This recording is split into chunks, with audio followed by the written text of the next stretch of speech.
Yesterday we talked about renouncing uh, for this life. So next, methods for reversing preoccupation with future lives. Repeatedly contemplating the unerring process of action and result and the sufferings of samsara reverses preoccupation with future lives. So His Holiness reading a commentary on it that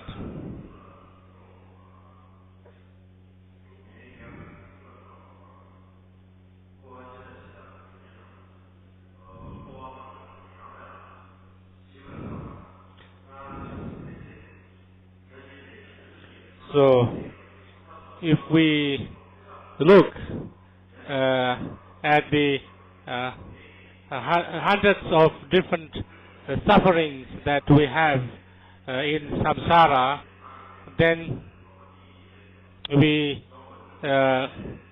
find that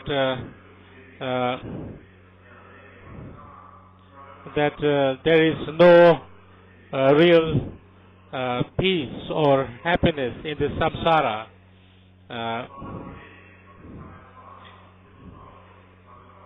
And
So gauging success in developing renunciation, accordingly, when due to habituation, the prosperity of samsara does not elicit even a moment's longing, and the mindset that strives for freedom at all times, day and night, emerges.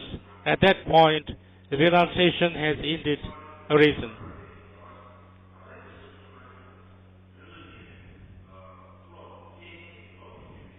And now he is reading the commentary of that.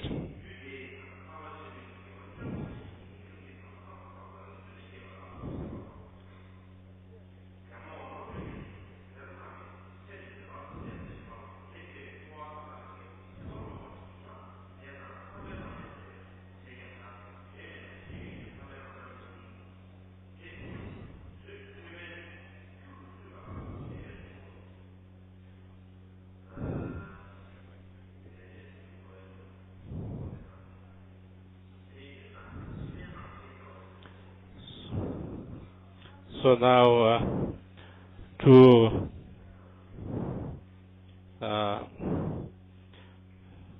reversing the preoccupation with future lives, too much attachment to the future lives. If I explain too much, then we will never finish this text.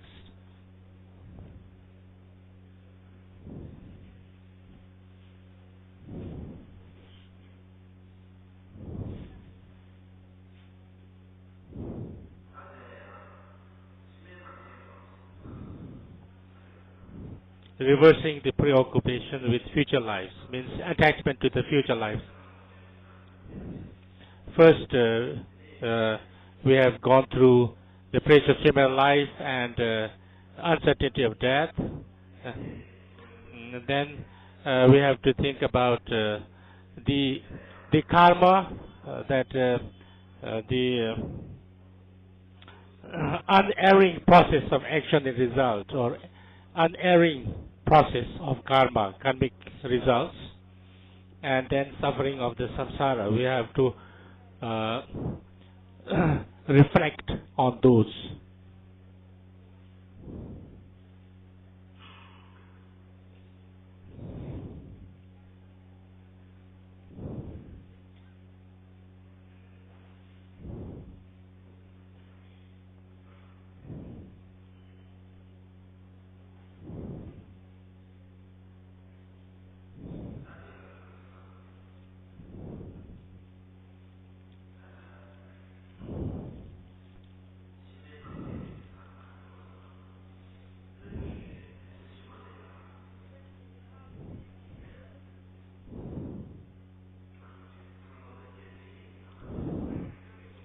So preoccupation of the future life means in my next life may I become a great kind of worldly enjoyments like that of a God's realm, like a Brahma or Indra and something like that, and too much attached to that, wishing.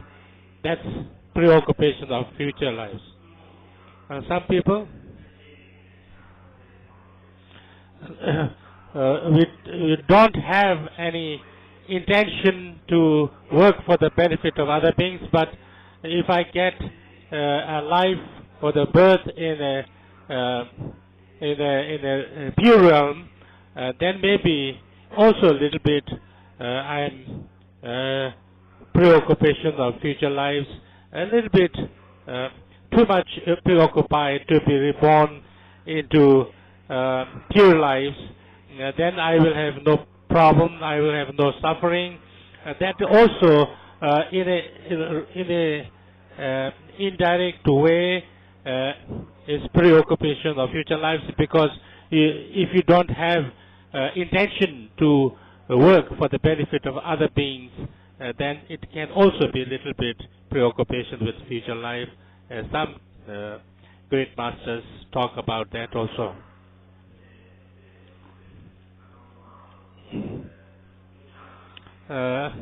We also talked about this in the 3-section prayer.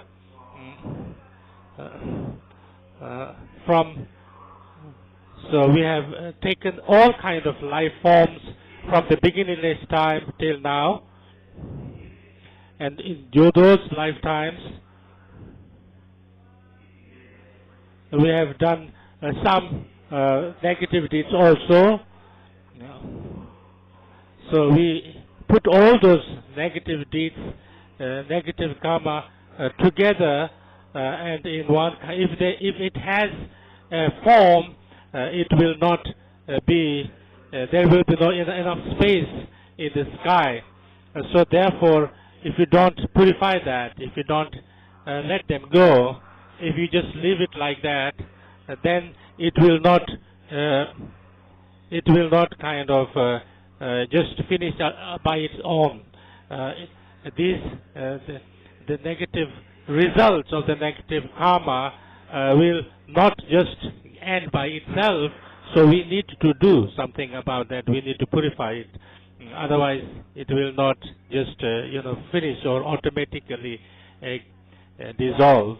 So therefore, we need to do something about that. So this understanding. So when we have this very strong, clear understanding and confidence in the process of the action and its results, then we have that's very important thing.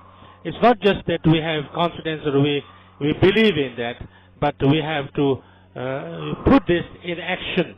So how to put as action is this 10 virtuous and 10 non-virtuous. We have to get rid of the 10 non-virtuous and then try to live by the 10 virtues.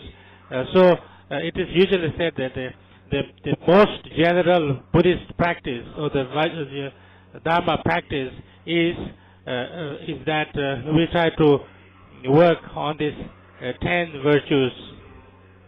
Sometimes when we say this, the worldly or the Jigtenpa, it's not talking about only lay people or the people who are only not monks and nuns, but anybody who is not Aryan or who is not enlightened, any stage of enlightenment, they are all called worldly people.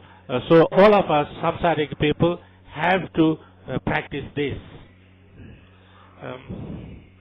It's usually said that the beginning of the path is how to rely or how to find the right teacher, and sometimes it is said that the real practice starts with precious human life, and actual practice starts with working on the karma, trying to live by the right way, and so even if we are affected by some negative deeds, then immediately we can kind of try to purify them and let them go.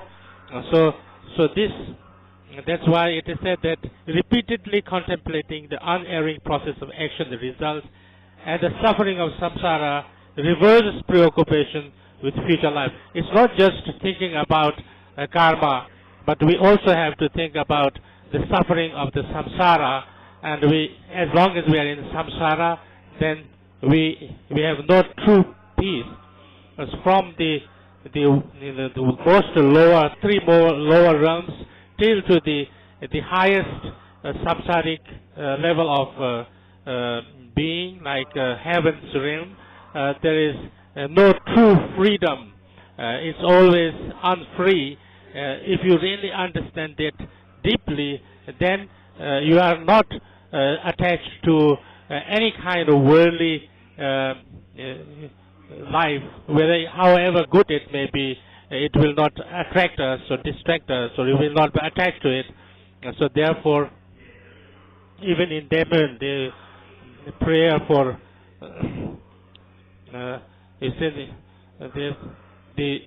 even the leisure or the good life of human beings and in the God's realms, there is also you have to see it like food which is poisonous, and so therefore you should not have any attachment to that. So all these pleasures of life in even the samsara, even in good life in human beings, so this is not real happiness. This is not a complete true peace. So therefore, we cannot kind of rely on that. So therefore, we cannot get attached to it. We have to free ourselves from this. So if you really think about that, so then if you will feel that if I cannot really totally, completely free all the time from this samsara, then there will be no real peace, or there will be no permanent solution for getting the lasting happiness. So that is what we call the renunciation, the real renunciation. Complete. So unless you have that kind of renunciation, then we are not really on the path. So if we have that, the true renunciation, then we are on the path to enlightenment. We are on the path to free from samsara.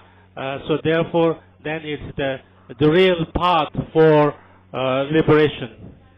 So therefore, this renunciation becomes really, really important.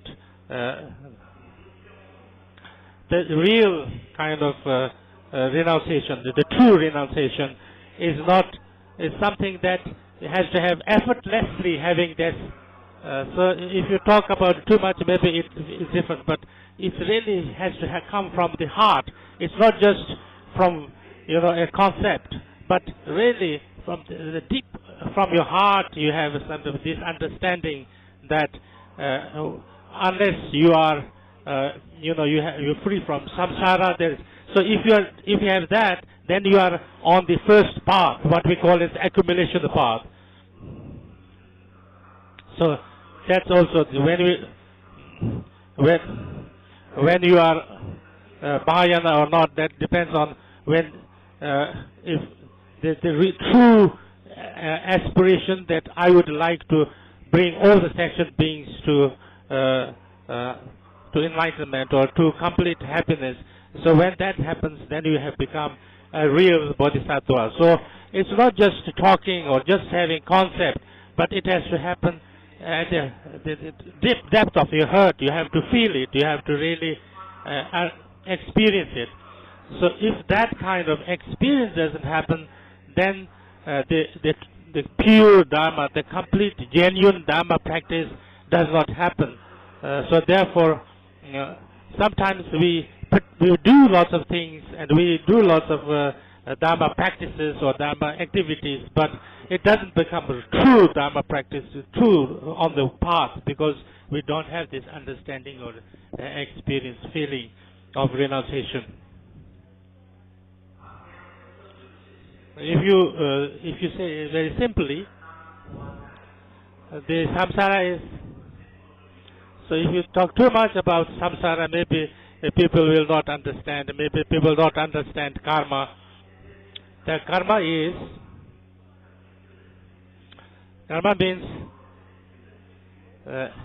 everything has its causes and its result or effect. There are some causes and effects that people do, or there are other causes and effects which is not by a kind of sentient being's action, or then other is cause and its result, which is not by some person or being's activities, but it just happens. The causes and effects. There are two different kinds of causes and effects.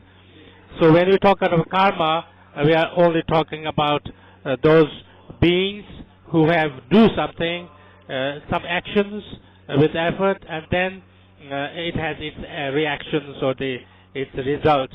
That's what we call karma. And then the karma has another meaning is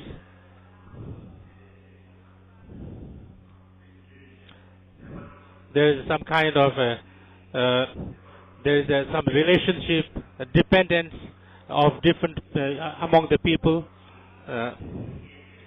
So we can help each other or harm each other. We can affect each other. That's also like for this world, for instance. how we can help and kind of influence in a bad way or good way to each other. Because of one person's action, how can it affect the world? Is also becoming clearer. Nowadays we are talking about global village. It's become smaller and smaller and closer. It's not that the world becomes smaller, but our relationship becomes closer, more effective. This is now the electronic age. This is technological age. So therefore, it's as if we are all staying in one village. We can communicate with each other immediately. When these things, then what we can understand from this very clearly is that we human beings, whatever, good or bad, because of our actions, we can really affect in a very good way or very badly to each other. This is very, very clear. We can see it very clearly. Therefore, for the peace of the world, for the future of the world, each of us has a very strong responsibility. That's very clear. The world, this big human society, it consists of each person, each individual. So each individual has a responsibility. If we can carry that individual responsibility nicely, then the society can become a very good one, and there will be a glorious future. Therefore, this is also a very important way of understanding the karma. And this, I think, very important to understand this about the karma.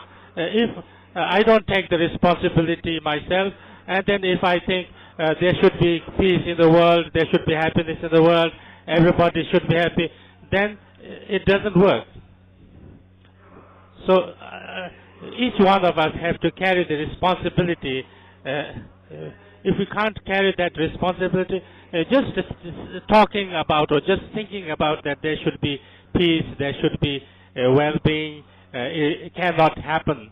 So we have to take our own responsibility and try to do that. In the same way, so when we said that the samsara is the suffering,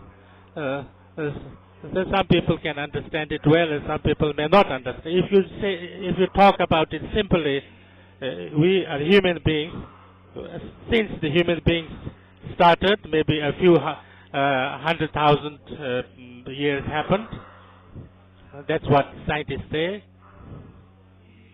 Since the emerging of human beings, so we are always trying to get the true happiness all the time. But till now, we have not get complete satisfactory happiness. We haven't. That's the general understanding. That's why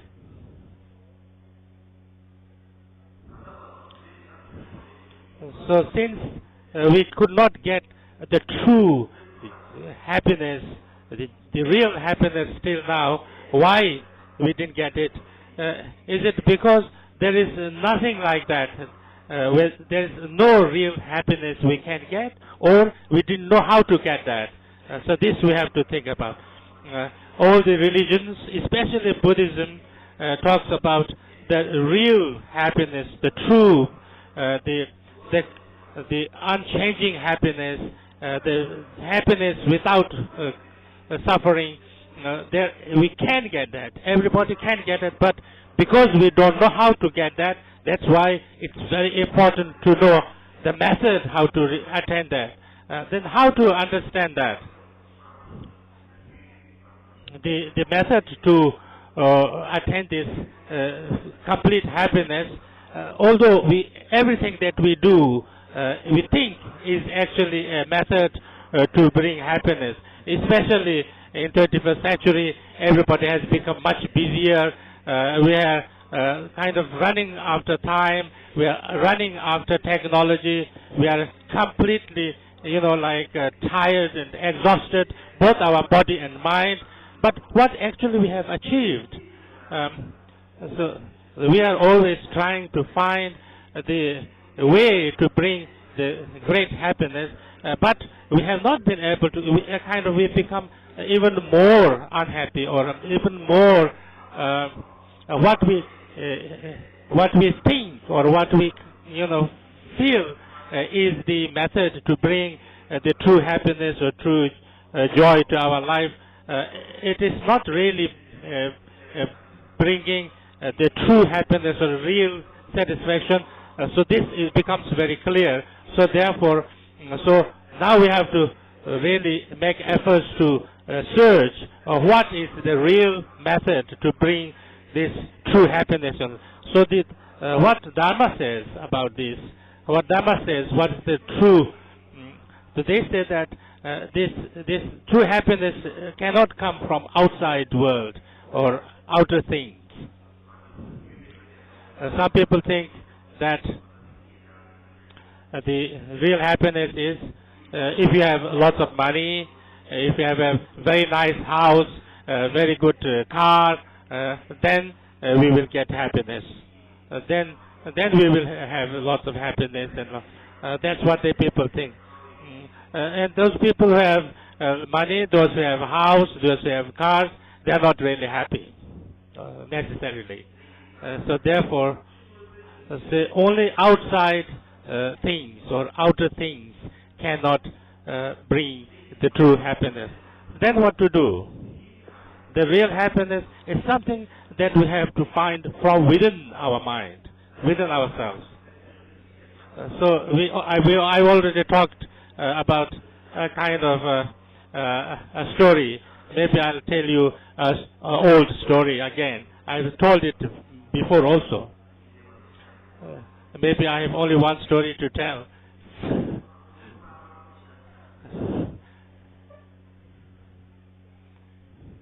I'm a little bit ashamed that I have only one story telling all the time. I have a new story, but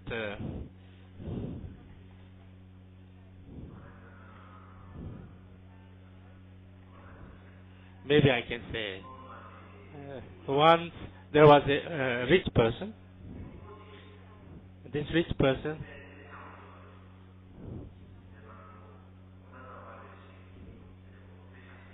he had lots of money, so every night he used to count this money, the coins, the golden coin. And there was a poor person outside the door. He was, every day he was begging, he was going begging, and then in the evening he used to come back to where he was staying, and then he was singing. The poor person, the beggar, was singing every evening. The rich man was always, the whole, the evening, he was making accounting, and so he was very busy. So he was thinking one evening, I'm so rich, but I can't think about even singing, and I have no time for singing. So this, the poor person, he's singing all evening. Why is that? I must see why is that. So one day, when this poor man went for begging, so he put gold as big as a goat's head in his place. When he returned and found this big gold as big as a head of a goat, then he got really surprised.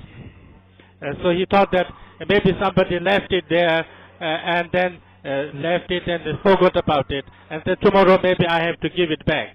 And then next time he thought that how can nobody will leave it like this because nobody will forget such a big gold.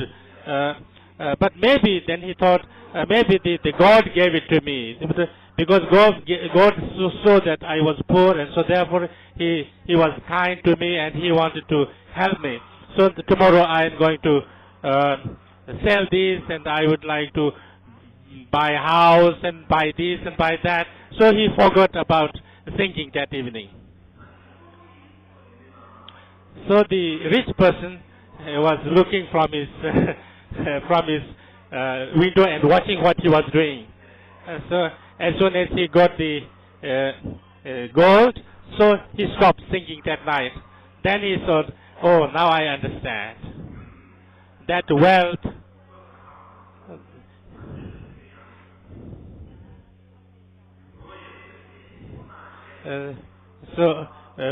he thought that, well, look, because we have wealth, we forget how to make ourselves happy.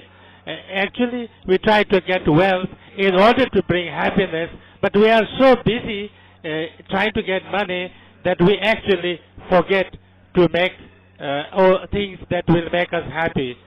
So therefore, so we are so busy and, you know, all kind of activities. So therefore, we kind of, our life just finishes like that. So that's not, that therefore, the true happiness comes from the way we think, way we experience. I have another experience of myself. I have already told once. This is my own experience. The happiness is not something very complicated and confusing thing. I don't think so. The real happiness is very simple. It's an easy thing. It's a simple thing. The simpler, there's more happy.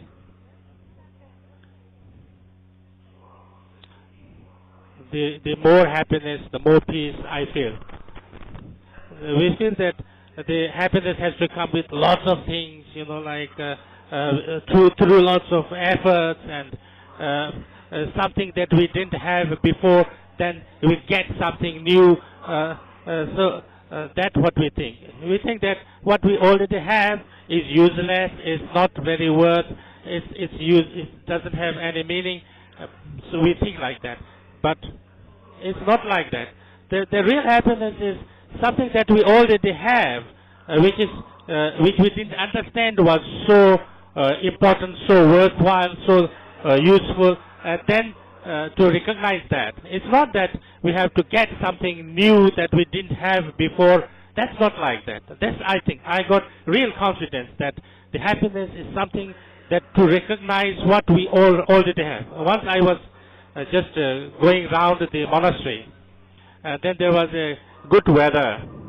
Then a thought came into me while walking. Then I said, I just relaxed my mind, and then I thought, and again suddenly, I'm just breathing. I thought that's nothing special. We always breathe. Again, suddenly I thought it's a very satisfactory kind of experience. So I had some kind of a joy, a natural joy. That's why when we breathe,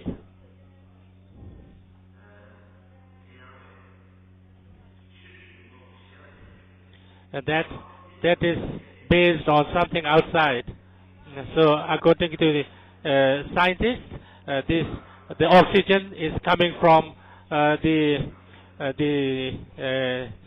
forest and all these things. So it's not enough that we breathe one or two breaths. We have to breathe continuously for countless breathings. That we have to breathe all our life, all the time. So if you can breathe one breath,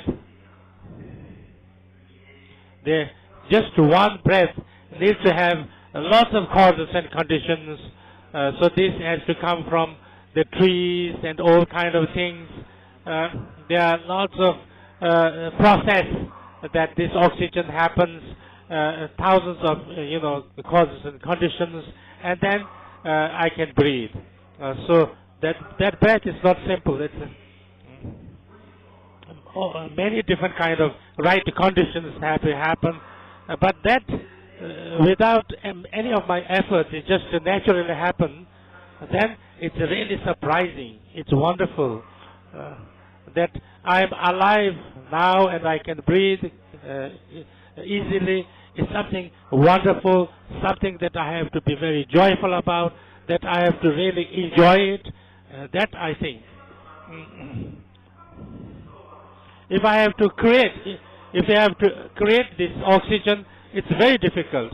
If we have to create this from for us, this oxygen or this breathing, it's very complicated. So if you can think properly, if you can breathe, easily and enjoy that, that's also a wonderful time. We can be happy just because that we can breathe. So therefore, the happiness is always there.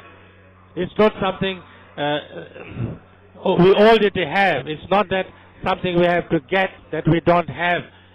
We just have to find this happiness within ourselves.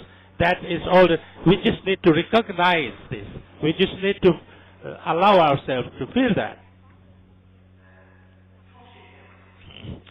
How to be content with what we have. This contentment, sometimes people think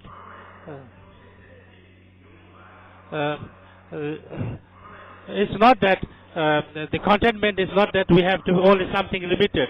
We can have a lot of things and be contented with that. We have little and we can be contented with that. The contentment is not necessarily to be less, that you have to make things less. It's not like that. Whatever is there, to be satisfied with that is the contentment. So whatever we have, to understand that we can be happy and joyful and satisfactory with what we are and how that's the contentment, and from there bring the happiness. We kind of satisfy ourselves. We have to learn how to satisfy ourselves. If we just follow our mind, if we just allow our mind to just for attachment, for wanting or greed, then the world is becoming more and more populated, and the resources become less and less.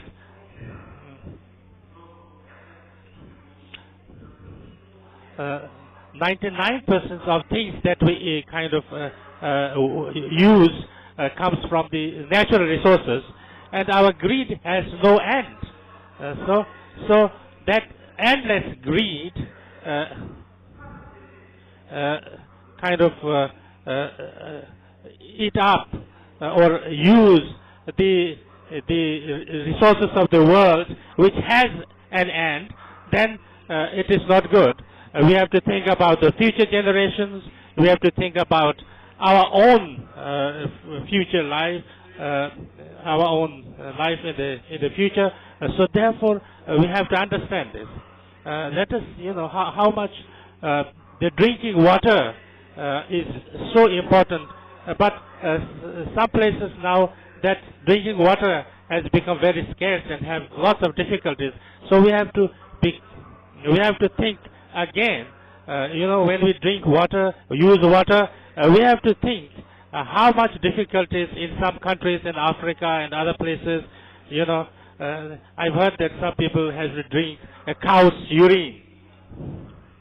So therefore, we have to think in one day our kind of way we live our life day by day. We have to understand this and think what can we do, what actions, whatever activities we do, we need to think and try to understand clearly and take responsibility. That's very important. That's why the action and its result, maybe you understand if you think properly. It's like that. Not need to talk too much about this.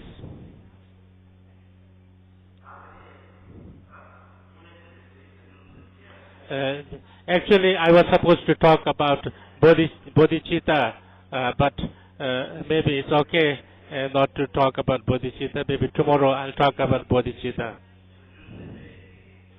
And tomorrow I will talk about bodhicitta. Then also I will do Bodhisattva's vows. Maybe that I will do it. I think there's some people ask me to give the Bodhisattva vows, but I am really difficult Bodhisattva. But in this very holy place, very sacred place, it's not easy to meet all of us together again and again. So here we have lots of great masters, Dharma friends, and devoted people, all of us gathered together. So it's because of a very strong positive karma. There is a very strong positive karma, and on this occasion, even if I have not much power, all these right conditions come together.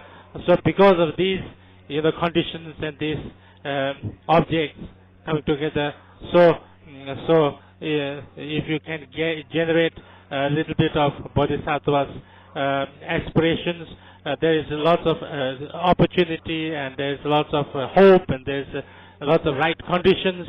So then, if I do give the Bodhisattva vows, I think there is no fault, and there's lots of positive things.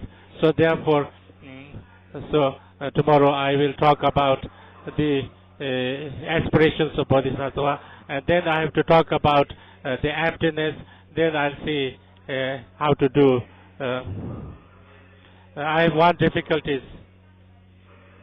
In the beginning, I said lots of things which is not very meaningful, then when you actually go through the text, then I can't finish it, and then I have to go through it very fast.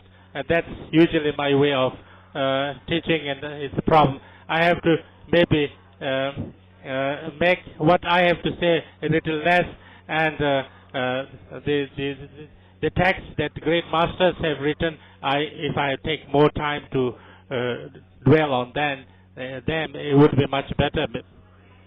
Whatever, it has to come from the depth of your heart.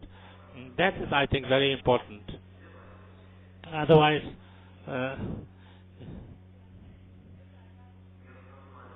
I said it before also, during the Guchu also, maybe I can say it again.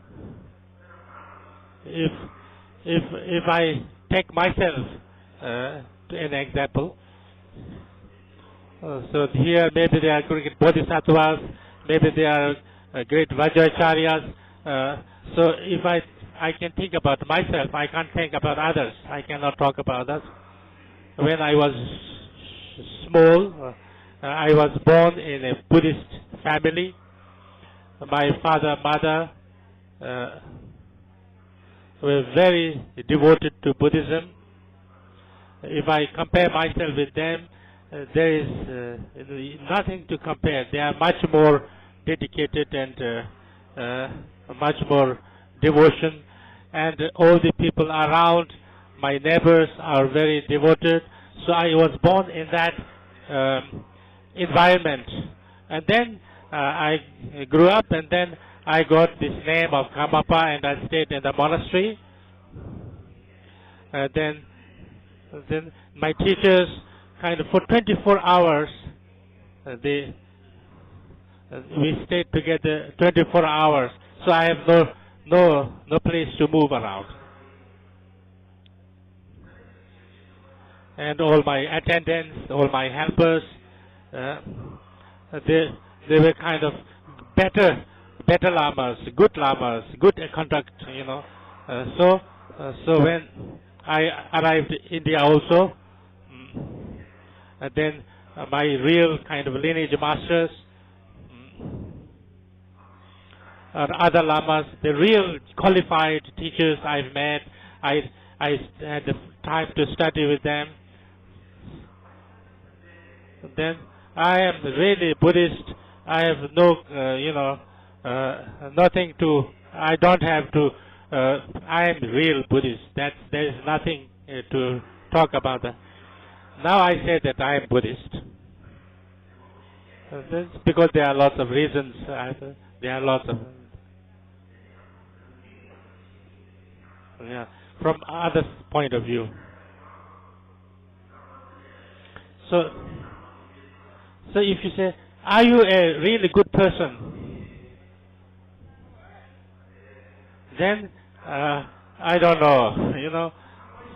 So it's clear that I am Buddhist, but I cannot say exactly whether I am a good person or not. That's really the worst thing. I kind of pretend to be a Buddhist, but whether I am a really good person or not, you know, no, if I say I am, not completely sure, because it comes out. If I say I'm not a good person, then if I am a Buddhist, then I can't say I'm not a very. I think there are lots of people like that.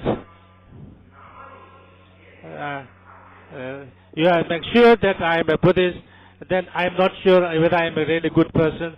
That's not, you know. So that's the main point. If you don't become a good person, how can you be a good Buddhist? So you cannot be a good Buddhist, you cannot be a good Dharma practitioner unless you are a really good person. This is the important point. First, so we have to think, what kind of a person I am? So if you have to make a golden vase, first you have to see whether it's gold is real gold or not. First you say, you say that I have to make a golden vase, and then you put brass to make then it doesn't become a golden vase, it becomes a brass vase.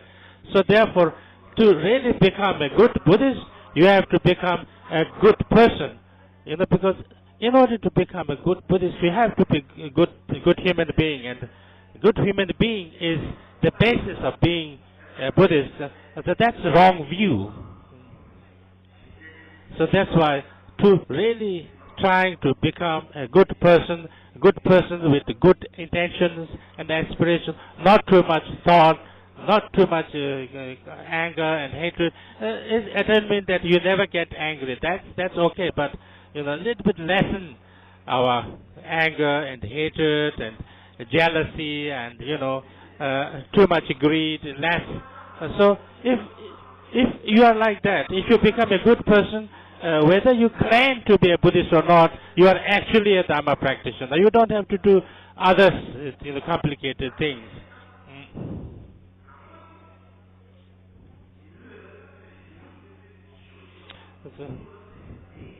So I am a Buddhist. There are lots of reasons why I'm a good Buddhist, but I'm not lots of reasons to be a really good person or a good human being. That's the very important thing. Otherwise, then we really become, a sham. Just having the name or just claiming to be a Buddhist, we don't change, we don't transform. Whether we transform or not is not because what we call ourselves, but whether we really become something, whether we really change, whether we really transform. Nobody can change us. We have to transform. We have to instruct ourselves. We have to talk with ourselves. We have to, think properly. What is the right way for me to do? What is the wrong way? And we have to instruct ourselves. But I don't need to talk too much now. I am talking too much.